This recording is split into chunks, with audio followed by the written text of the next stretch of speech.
Yes, karibu sana mwana michezo hapa Kahobe Media. Tuko tayari wana michezo kwa ajili ya kujadili taarifa za kimichezo. Kubwa zaidi ni finali ya mkondo wa pili kati ya Simba Sports Club dhidi ya RS Berkane, ambapo matokeo jumla yameifanya Berkane kuchukua kombe hilo kwa mara ya tatu. Matokeo jumla ni 3-1. Karibu sana, mimi ni Abu Bakri mwana Juma Abu Bakri, na hapa niko na mchambuzi wa Zam IG kama Vinga Hassan Hamza, mpiga pasi za Madrid wa Kahobe Media. Kwema shwangu. Habari za Zanzibari? Namshukuru Mungu. Zanzibari palikuwaje? Zanzibari ni salama, atakaye na aende. Umekuja na ubuyu, lakini maana yake kule Zanzibari kuna sehemu moja anauza ubuyu fulani hivi amazing sana. Nimekuja nao ubuyu upo na package ya zawadi kutoka Zanzibari kwenye visiwa vya Marasha Karafu. Kwa hiyo zawadi zipo kama zote. Hiyo zawadi nampelekea nani? Wako wengi anapelekea zawadi. Wako wengi sana. Au yule nani leo?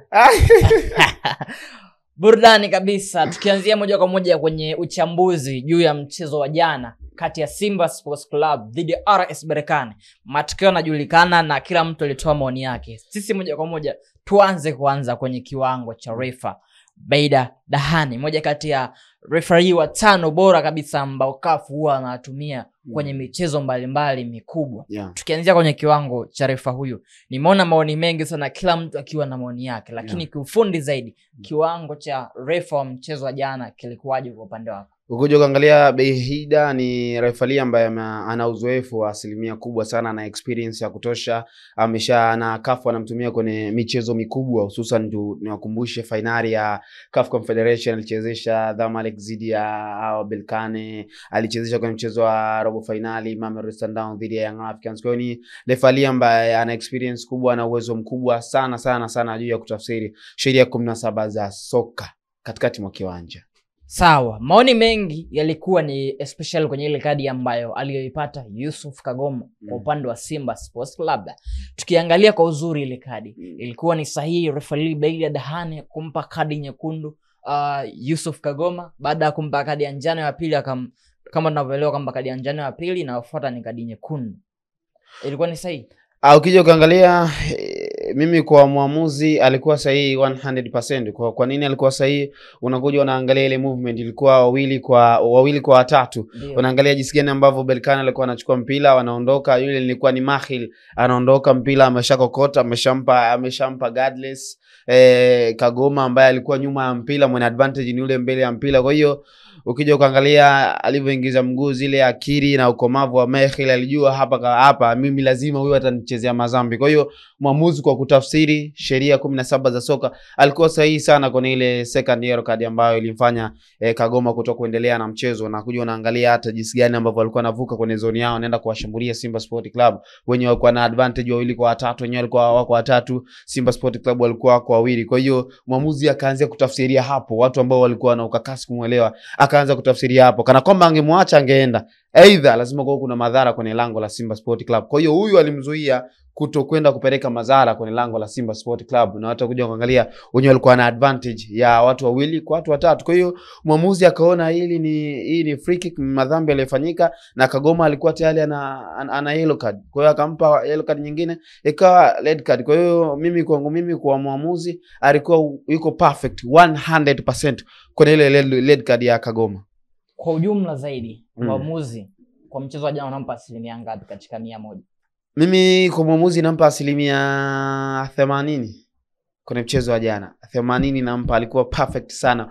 Unaangalia jinsi ambavyo anatoa maamuzi, anavyotafsiri sheria 17 za soka, unasema wow. Muamuzi ambao ukija kuangalia hata kwenye ile goli ambayo amepata Simba kupitia kwa Mutale, unakuja unaangalia Berkane wanaenda kumwarasi referee ana utimana, yuko smart, ni timamu, anajua anachokifanya. Kwa hiyo mimi kwangu kwa mchezo wa jana kutafsiri sheria 17 nampa asilimia 80. Alifanya bora sana jana. Moja kati ya kitu ambacho pia mashabiki wa Simba walikifurahia ni baada ya goli la pili ambalo lilikataliwa, lilofungwa na Dese Mokwala. Akatia kamba pale mpaka kaenda kushangilia, lakini VAR, video assistance referee, ikaamua kwamba ni offside. na mwamuzi kwenda kuitazama ile offside. Lakini tukiangalia kwa uzuri kabisa, tukiitazama tunaona kabisa ni clear kabisa offside. Kwa upande wako ilikuwa ni clear offside? Yeah, no doubt about that, kwa sababu ile pale ilikuwa, ukija kuangalia mpigaji wa mpira unakuja unaangalia Mukwala alizidi kidogo kwenye safu ya ulinzi ya Berkane. Unakuja unaangalia kabisa hata kwa macho ya nyama ile, kwa mtu ambaye anajua soka, ile ni clear offside. Yani no VAR. Mara baada ya goli ile pale Simba kupata ile goli, nilikuwa juu pale naangalia mchezo, nikaongea na mwandishi mwenzangu wa habari, nikamwambia ile sio goli, ile clear offside. Kwa sababu unaangalia Mukwala, kwa mimi niko jukwani naangalia, naona kama Mukwala kazidi. Yani mimi niko jukwani naangalia, why referee ambao wanatafsiri sheria 17 za soka, unakuja hata unaangalia alikuwa anafanya checking, VAR checking, anaangalia hata kwa picha ile ilikuwa ni offside, no goal, hamna goal kama lile. Yani ile ni offside ambayo mtu kazidi, ila sema washabiki wana ile mahaba na mapenzi ambayo yalikuwa yanawafanya waone muamuzi anakosea anytime mwenyewe tu. Moja kati ya kitu ambacho nimeona pia watu wakishusha lawama ni ile sababu ambayo kocha Fadlu Davis tuliona pale amejilipua baada ya kumtoa Chemalon pamoja na Mohamed Hussein Zimbwe Junior and then kuingia majembe mengine. Wakaingia pale mtu kama Nouma ambaye kuna muda tulikuwa tunamuona kama anacheza beki wakati akisaidiana na Chamu, na kuna muda alikuwa na switch pembeni kama beki wa kushoto. Lakini tukiangalia vizuri goli ambalo amefungwa Mnyama Simba ndio limetokea upande ule ule. Ni kwamba Nouma hakuwa perfect sana. Zimbwe alitakiwa kuendelea na mchezo. Ukija ukaangalia mara baada ya kufanya ile substitution, alikuwa anajua hana cha kupoteza, akaenda kucheza na back 3 ambao alicheza na mabeki watatu, kwa sababu alikuwa tayari ana upungufu wa mtu mmoja uwanjani. Akaenda kucheza na mabeki watatu, akaongeza nguvu kwenye eneo la ushambuliaji, asimame Ateba na Mukwara, ambao kwa zile dakika tunajua mwalimu alikuwa anatafuta walau apate goli moja ili aggregate isome 2-2 waweze kurazimisha mchezo kwenda kwenye hatua nyingine inayofuata, hususan mkwaju wa penalty. Kwa naangalia mwalimu Fadlu alisoma vizuri, akasema nikiwaingiza hawa substitution, anamtoa Zimbwe, anamuingiza Nouma, anamtoa Chemalon, anamuingiza Ateba. Kwa sababu gani anamuingiza Ateba? Kwenda kuongeza nguvu kwenye eneo la ushambuliaji ambao Mukwala alionekana kuwaweza sana wakina Yusuf Dayo ma central defender wa Berkane. Sasa anaenda kumuongezea mtu kama Ateba ambaye ana nguvu, ana energy kubwa. Kwa hiyo mwalimu Fadlu alijua yeye kwa cha kwanza ataweza kupata kitu kutokana na ile hesabu ambayo walofanya. Na obviously unaona Simba Sport Club mara baada ya kupata red card, unaona jinsi gani ambavyo walikuwa wanacheza, walikuwa wanakimbia, walikuwa na speed, walikuwa wanafika kwenye maeneo wakati sahihi na muda sahihi. Unaona Simba ambayo ilibadilika. Watu wengi sana walikuwa wanajua Simba akipata red card itakuwa na mzigo mzito. Ile unaona Simba amepata red card, kama wana red card jinsi walivyokuwa wanacheza, unaangalia video pia wanavyoanza na kupanga mashambulizi. Kwa hiyo mwalimu kufanya zile substitution, aliamini kwa zile substitution ataweza kupata kitu. Unakuja unaangalia ile goal la kuchomoa la Berkane, ni uzembe kuanzia kwa defensive, na Musa kama ana pin, unaangalia jinsi gani ambavyo alivyotoka, alivyoliacha lango. Kiukweli yani akaliacha lango distance kubwa sana, unaangalia hata delay iliyofanyika. Kwa hiyo kwa mwalimu Fadlu alikuwa ameshaamini kabisa, alishakamata Berkane, anahitaji nini? Kuongeza nguvu eneo la ushambuliaji. Ndio maana akamuongeza Ateba ambaye tunajua na nguvu, akampunguza mmoja, akapunguza mabeki wawili, akamuongeza Ateba, akamuongeza na Nouma. Kwa hiyo obvious kwangu mimi siwezi nikatupa zigo la misumali kwa Nouma, hapana. Ni moja kwa moja zigo la misumali ile anatupia Musa kama la pin kwa kile ambacho anachukua na kifanya kila siku. Anaonesha ni utoto wa hali ya juu. Uwezo ukaliacha lango kama vile unaangalia nyemko pungufu, mpira bado unazengea pale. Kwa hiyo kwangu mimi kwa Zimbwe Junior kuendelea, hapana. Ni Nouma aliingia akafanya vizuri sana, ila sema tu bahati haiko upande wao. Sawa. Na tukiangalia moja kati namba 10 ambaye huwa anaimbwa sana na mashabiki ni Ahoua. Lakini kwa dakika zote 90 ukiangalia vizuri uone kitu ambacho ameisaidia, amekitoa kwa ajili ya kuisaidia timu ya Simba Sports Club dhidi ya mipira iliyokufa na vitu kama hivyo. Huenda Ahoua akawa bado sio mtu sahihi kwa upande wa Simba, na wale ambao walikuwa wanamlinganisha Ahoua na moja kati ya mchezaji ambaye aliondoka, Stefano Riziki ama Faisal Salum, huenda hajafikia viwango vyao. Ahoua bado sana hajafika madaraja hawa namba 10 wawili ambao tumewapata kwenye ligi yetu, hususan Stefan Aziz Ki Matisha, na kila kitu anakupa, ana composure, ana kila kitu, anapiga njabo. Yani ni full package ambayo imejaa as number 10. Ukiangalia Stefan Aziz Ki anavyocheza, Ahoua anavyocheza, hata Faisal Salum Faitoto, Ahoua hata Therusi afika Faisal Salum Faitoto.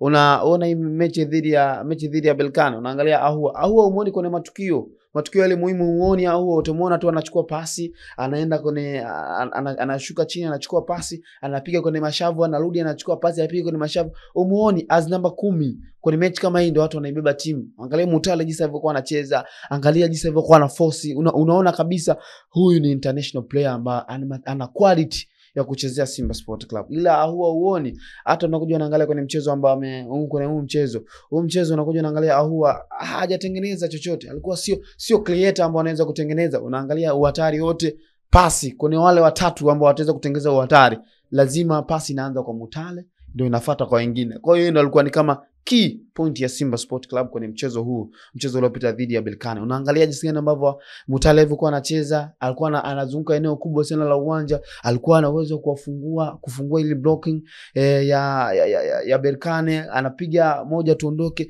Ila huo muone as namba 10, unamwona yuko chini sana, anachukua mipira. Uone kitu ambacho anaweza kukuofa kwenye mechi kubwa kama hii. Na hii mechi kubwa kama hizi ndio zinaonesha quality ya mchezaji na ubora wa mchezaji uko kwa kiasi gani. Kwa huwa bado sana Simba Sport Club wakitaka kuchukua kombe la Afrika lolote, hususan msimu unaokuja naenda kushiriki CAF Champions League. CAF Champions League wakitaka kuchukua ni lazima wakubali kutafuta namba 10 mwingine ambao ana uwezo akaibeba timu.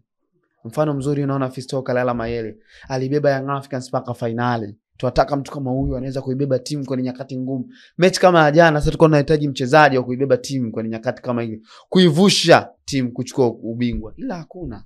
Sawa, moja kati ya kiwango ambacho pia kilikuwa kinaimbwa ni pale kwenye dimba la kati la Berkane. Moja kati ya mchezaji ambaye hatari zaidi alionyesha. Angalia jinsi gani ya kucheza, itulize timu itulie. Hao wawili Yasin na Mamadou Kamara walikuwa wenyewe ndio wanaishape Berkane icheze kwa staili gani. Unaangalia Berkane wakiwa na mpira wanavyotaka kutoka, walikuwa wanapiga sana pass, wana delay. Wanaona Simba ambao walikuwa wamekuja kwa nguvu ya hali ya juu, wamekuja kwa high pressing, kwa lazima kwanza kuwatuliza. Ndio maana ukiwa unaangalia Yasin alikuwa anacheza jana kama ataki, unaangalia mpaka wakina Kagoma, wakina Ngoma wamfikie ndio afanye maamuzi, either achukue, afanye delaying, watu wafungue, acheze pass. Kwa hiyo jana imekuwa ni siraha moja kubwa sana kwa Mwalimu Shaban kwa kuwatuliza Simba kwenye eneo la midfielder, na akafanyikiwa hiyo. Angalia jinsi alivyokuwa anatuliza Simba, anavyochukua mpira lazima uende kwa umakini na tahadhari kubwa sana, aidha utamfanyia madhambi au ataondoka ana kijiji. Ndio unaona hata jana mara baada ya kupata red card Berkane alitulia, walikuwa comfortable, wanapiga pasi, wanasubiria Simba waje, wanatanua mapana ya uwanja, wanapiga pasi. Unaona jinsi gani ambavyo Simba alivyokuwa na safa. Ila kwenye eneo la midfielder jana Mwalimu Fadlu Davis nampongeza sana kwa zile dakika ambazo alizokuwepo. Kagoma aliingia na mpango mkakati mzuri sana. Unaangalia Kagoma alimwambia Mamadou Kamara atakikugusa touch 3. Unaangalia kigusa ya kwanza aidha atafika Mutale, na Kagoma pia atakuwa kama backup ya Mutale. Unaangalia jana walimkosesha utulivu, alikuwa hana utulivu kwenye eneo la midfield, hata pasi ambazo alikuwa anapiga aidha akipiga pasi au utafanywa madhambi. Kwa hiyo jana Mwalimu Fadlu mpango mkakati alioingia nao kama kana kwamba angecheza vile vile Simba Sport Club, leo tungeongea mengine hapa. Sawa, tukiwa tunamalizia tukiangalia vizuri jana kipindi cha kwanza baada ya kwenda mapumziko, kuna video zilikuwa zinasambaa kwenye mitandao ya kijamii zikimuonesha goalkeeper Kamara pamoja na Fabrice Ngoma wakiwa wanapishana kauli. Na tukirejelea vizuri chanzo kinachoonekana ni ule mpira ambao Kamara aliurudisha ndani na ikataka kuleta madhara kwenye lango lao baada ya kutoa nje.